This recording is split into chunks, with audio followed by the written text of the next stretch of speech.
Hello friends, and welcome back to my channel. It's another time to get ready with me. I'm sitting here recording this just a day or so after the general strike that just happened.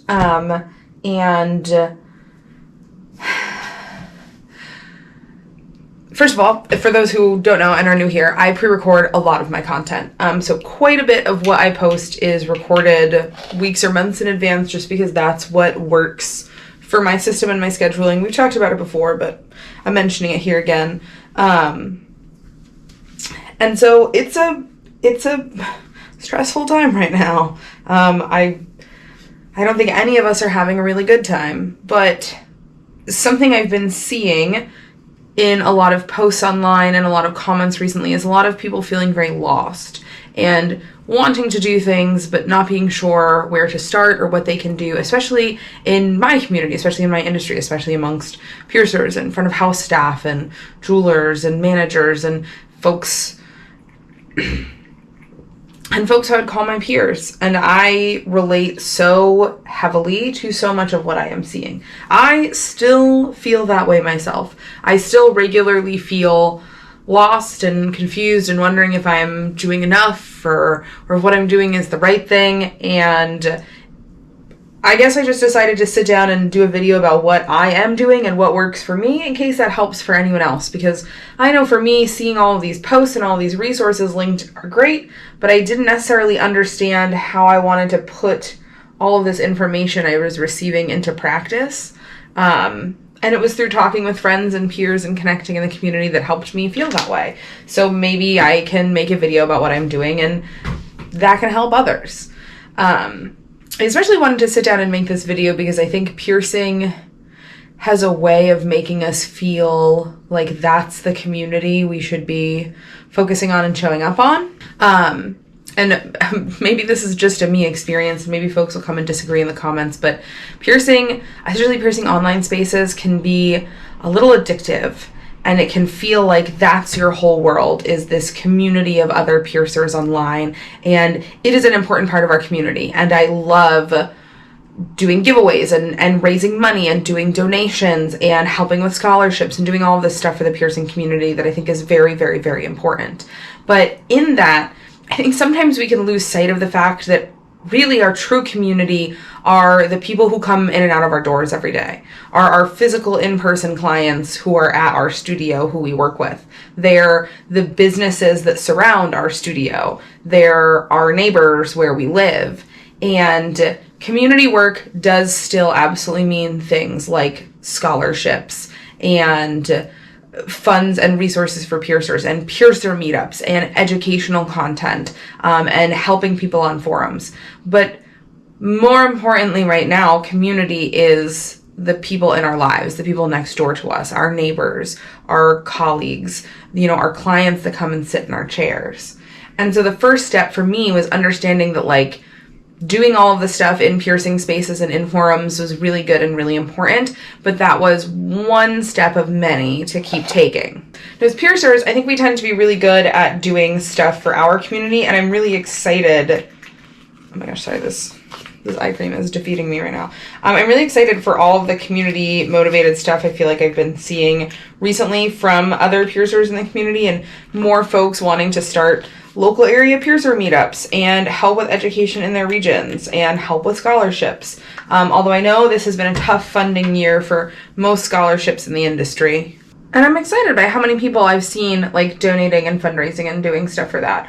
I also want to name that there are other ways when we want to focus on showing up for the piercing community that we can. Something I've started doing is events that I'm going to, if I'm able to afford to, I'll try and get a larger place to stay.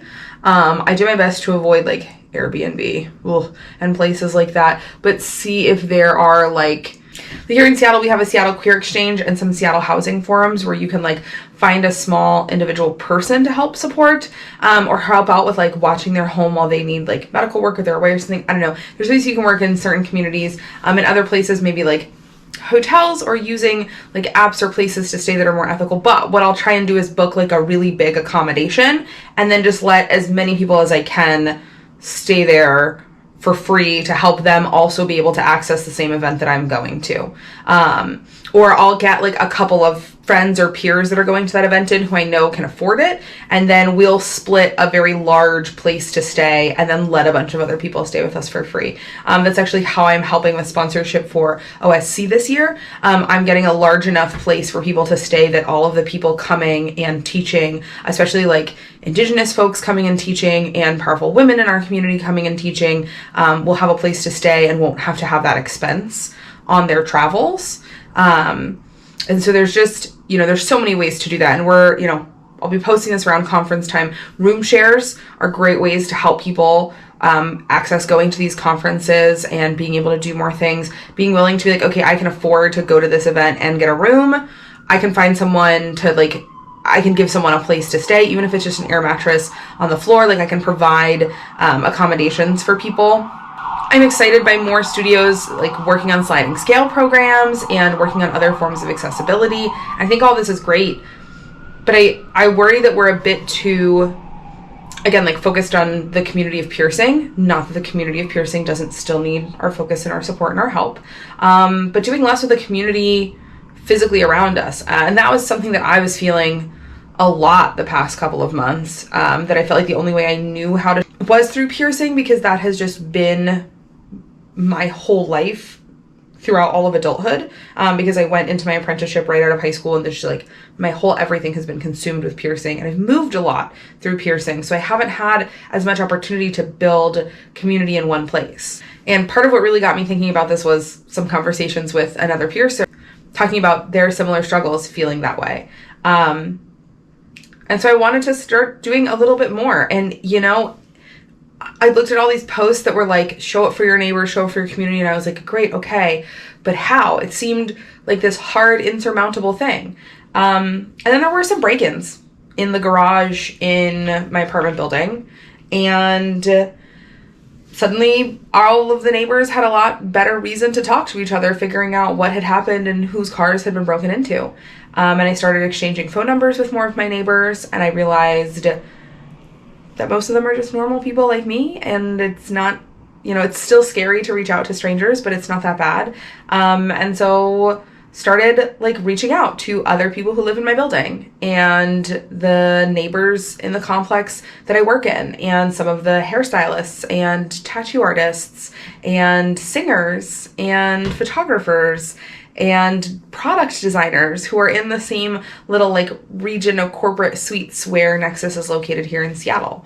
And just started checking in on them and seeing who might need help with certain things and who might need other projects. I tried to be more active in some of the leather and queer community spaces that are really local to me, that meet at, bars in my neighborhood and things like that. Even if it's as simple as just having a van to help someone move a piece of furniture that they want to get. Just starting to connect with my neighbors and know who I live near and know what their needs might be, and know what might be beneficial to them. And then from there, we can see what people need to help. I've started working on bulk meal preps. I'm fortunate enough to be in a household that can afford to get a reasonable amount of food, and a lot of times what I can prep scales up very easily and is almost more cost effective if I'm buying larger amounts of the ingredients. So I'm working on refining recipes where during my weekly meal prep, they make like 18 burritos, or 15 servings of salad, and I'm not going to eat all that with my partner in 1 week, so I can give them to people in my neighborhood and people in my community who it helps. I can already have a network of people where if things get worse in the city and some of my immigrant neighbors don't feel safe leaving their homes, I know who might need food during that time, and I can help provide that. I know the names of some of my neighbors' pets now and what their dietary needs are. So God forbid if anything happens, I can help take care of their animals. And I know who in my building may need help and may need support and what I need to do to look out for them. And I realized somewhere along the line that was the work that we need to be doing right now, right? Like this is how we need to show up. And it just starts by getting to know our neighbors and getting to know the people around us. And it's really easy, I think, to feel like your community exists only online or only in these virtual spaces. And I know that it is a different experience for people who maybe live in more conservative areas or areas where it might not be as safe for them to reach out to people around them. But I think a lot of us are in a place where we can do that, and we can start building these connections with our neighbors, and we can start building these connections locally. And I think why a lot of piercers I know are expressing feeling unfulfilled or lost or confused is because as beautiful and incredible and magical and wonderful as the connection of the piercing community is and can be, and as special of a place as it holds in my heart, it does not replace the in-person community of the people who live in your neighborhood, on your street, on your block, in your building, across from you. And I think a lot of what we're lacking these days is that type of community, that connection with the people who make up the fabric of our everyday lives, the person who lives next door and her really cute Sheba, the person who lives across the hall, the business in the same plaza as you, the business down the street. And it's that connection that we're seeking and that we know deep down we need to be doing more with. And it starts by just introducing yourself to your neighbors. Maybe writing a nice letter and slipping it under some doors with information for how people can contact you if they need, or if you're nervous about it, an email that you make just for this purpose, or a group chat. It starts by maybe just as simply as cooking food for someone in your community or your friend circle who might need it, helping people move furniture, helping people maybe getting to medical appointments if they need, understanding who in your circle and who in your community might need help if it comes to it, and having plans in place to help them. What are the names of your neighbors' dogs? What care might they need if something happens to your neighbor? Do you know what neighbors you need to really look out for? It's those questions that I feel a lot of us wanting answers to, but afraid to get started with. And I'm sure there will be people who watch this video and come in these comments and go, what do you mean? We've been screaming from the rooftops, like this is how people need to get started for so long. But I can understand, speaking only from my lived experience in this microcosm of piercing, how the combination of long hours and late nights and never having off the same days the vast majority of other people have off can create very small circles for people in the body modification community. And I also know the insular way that piercing and tattooing and body modification can feel like that's your only community in your whole world. Not even to mention the intersection of controlling apprenticeships and studios that prevent people from having friends or community or relationships and require full devotion to the studio and it to just be all-consuming in your life. There's lots of factors as to why I think our particular industry can sometimes suffer from this disconnectedness. And in speaking to people in industries that have similarities, like my partner who does glass, it seems like we're not alone in having a lot of people who are struggling with this. And my page has always been about trying to make content that is non-judgmental and safe and reaches everyone. And I'm seeing a lot of conversations happening where it sounds like people are having a hard time with this. So I'm hoping this video can be inspiring for some folks who are struggling with that. I hope it can encourage you to still show up for the piercing community and still show up for the industry and what we need, but also push you to show up more for the people in your in-person lived community. Who of your clients might need help and support? I know we talk all about, professionalism and boundaries and all of this stuff, but if I know that one of my clients could benefit from a meal or food that I make, if I know that one of my clients could benefit from having the studio as a safe place to come to, even just to hang out in the break room for a couple of hours after work or school, if I know that one of my clients lives in my area and could use help with getting their groceries or picking up a piece of furniture from across the city. We talk all the time about how piercing is magical and it's vulnerable and it's intimate and it's connected. And I don't know, I think it's time to not just talk about it, but live it and show up for these people who are in our chairs and show up for these people who are in our direct communities. And if you're feeling a weird sense of emptiness or like you're not doing enough or you don't know where to start, that is where you can start.